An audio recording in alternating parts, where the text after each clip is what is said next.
So you don't know what to read. Let's fix that. Hi everyone, my name is Holly, and I often hear people say that there are just too many books coming out these days, too many books that they want to read. And I think it's a commonly shared feeling that it gets overwhelming, especially with, well, over 100 unread books on your shelves. So when you do finish a book, what the heck do you pick up next? Lucky for you, I have compiled a list of a variety of different books that I highly recommend and will fix all of your problems. Fantasy, thriller, sci-fi to satisfy your needs, unless you just want to binge do Abercrombie, which I am not going to stop you. Well, okay, that's the end of this video.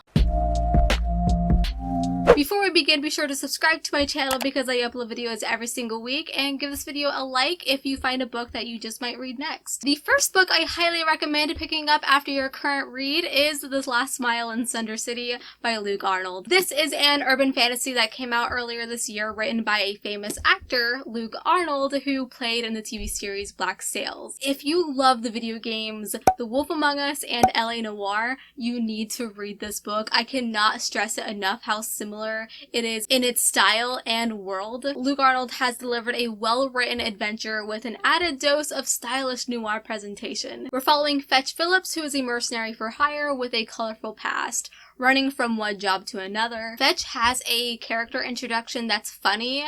I don't have time for this shit. Brutal and mysterious in the best ways possible. It's set in this grimy place called Sunder City, where a catastrophic event has occurred which has led to all magic to stop. It just ceased to exist. It led to a good chunk of the city dead, elves age quicker, vampires die faster, werewolves have become deformed, dragons fall from the sky. It's sobering, it's sad, it's very tense, and throughout all of that, Fetch is tasked to search for a missing vampire. We experience many locations in a short amount of time. The pace is functional, simple, and satisfying. I love this world so much, and I'm going to be sad when I finish book 2 because I want more books. I finished it, and my heart hurts.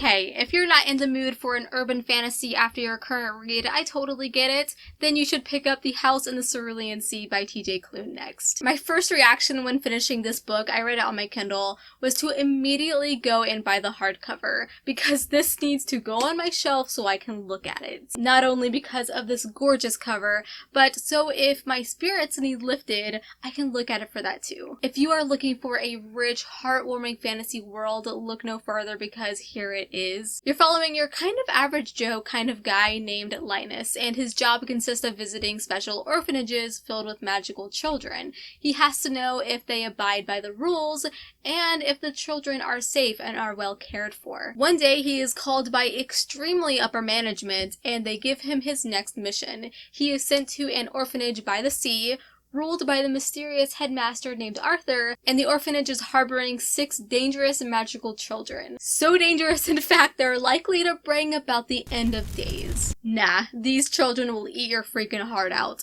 Playfully. This is definitely not your typical fantasy. It is soft and hopeful. I nearly got a toothache because of how sweet it is. The writing, the descriptions, the dialogue, and the characters are also very cheerful.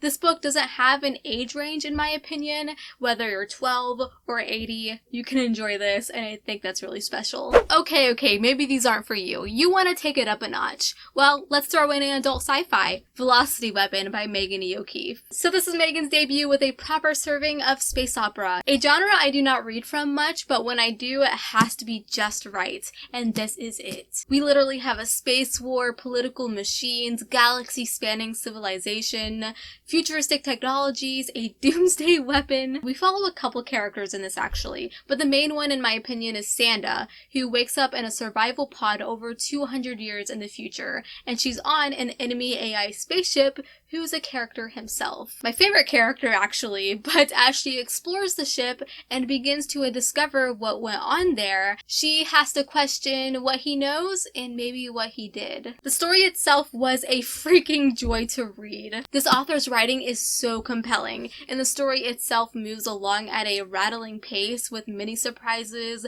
reversals, and twists. The book itself may not be groundbreaking, but in giving Sanda, who's an amputee, and Biro, the spaceship, who has severe PTSD and anxiety.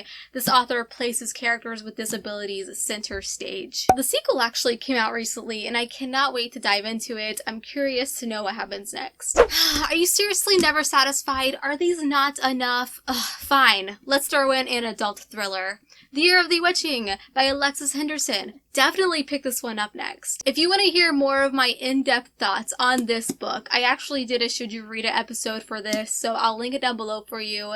But today in this video, I'm going to try and keep it short, even though this book has a lot going on for it. It's an ambitious adult horror thriller, and not in a complicated way, not at all. More because of all of the themes that are used, which totally took me by surprise. The critiques and reflections on race, gender, and religious mores in the society of Bethel were the biggest highlights for me. We're following a young girl named Annuelle, who was born a curse. She lives in this small village that is incredibly religious. The society is very cult-like, and Emmanuelle sticks out like a sore thumb not only because of her skin color, but she has a not-so-secret connection to the dark woods around the village that may or may not involve some scary witches. The pacing and action had me on the edge of my freaking seat. The prose is vibrant and lush, and the protagonist Emmanuelle compels the reader to follow her on a very dark and dangerous and very bloody journey. If you're looking for a book to read in October, and this is not like your cringy, generic, witchy read, this is very raw, very brutal, very bloody,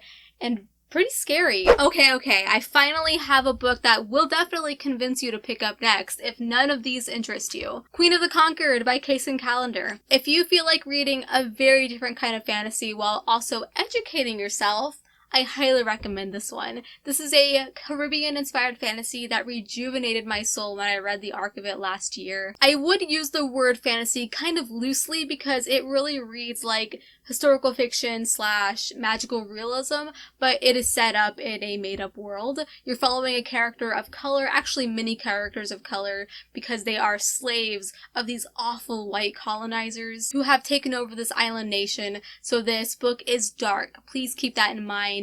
This sets our main character on a path of vengeance as she becomes head of one of these estates through inheritance. The magic system is actually kind of cool, though it's simple. It really flavors the story. It involves people having the gift of craft, which can show up around the ages of 10. Our main character can read thoughts and essentially become the other person and control them. This is a very brutal read. It is slower paced, but picks up in the second half.